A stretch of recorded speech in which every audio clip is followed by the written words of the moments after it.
aliyeniweka mwenyewe duniani. Yupo aliyeniweka duniani.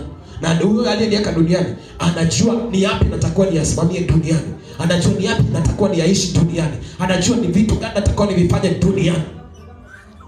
Bwana asifiwe sana. Huyo ndo anayejua kila kitu duniani unatakiwa ufanye nini. Kwa kama ukishatambua hilo, unatakiwa sasa wewe mwenyewe kwanza uanze kumpa nafasi, uanze mpana Mungu. Kwamba Mungu nakataa kuwa mchoyo. Ubinafsi ndio umetuweka mbali na Mungu. Bwana asifiwe sana. Haleluya. Ubinafsi maana yake unakuta wewe mwenyewe kukuuliza muda wako na Mungu ni muda gani? Una muda na Mungu.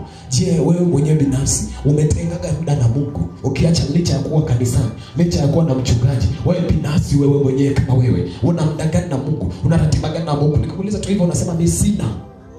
Mungu akishaona tu una ubinafsi, lakini unataka yako yaende, unataka mambo yako yafanikiwe, unataka Mungu ashughulike na yako. Lakini ni lini umeweka na Mungu binafsi ukaenda tu mbele? Sio mwende kwa mahitaji. Watu wamezoea tukienda kwa Mungu ni kuombea kwangu, ni kuombea kwangu, ni kuombea kwangu.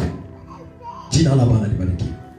Lakini hatutaki twende mbele za Mungu tukaanze kwa maombi. Si mahitaji. Maombi ni mahusiano. Na mahusiano huwa yanakuwa. Bwana asifiwe sana. Haleluya. Maombi si mahitaji. Tunapotaka kutoka kwa Mungu si tatizo. Tunapotaka vitoke kwa Mungu kuja kwetu si tatizo. Bali Mungu anaangalia uhusiano wako wewe na yeye ukoje.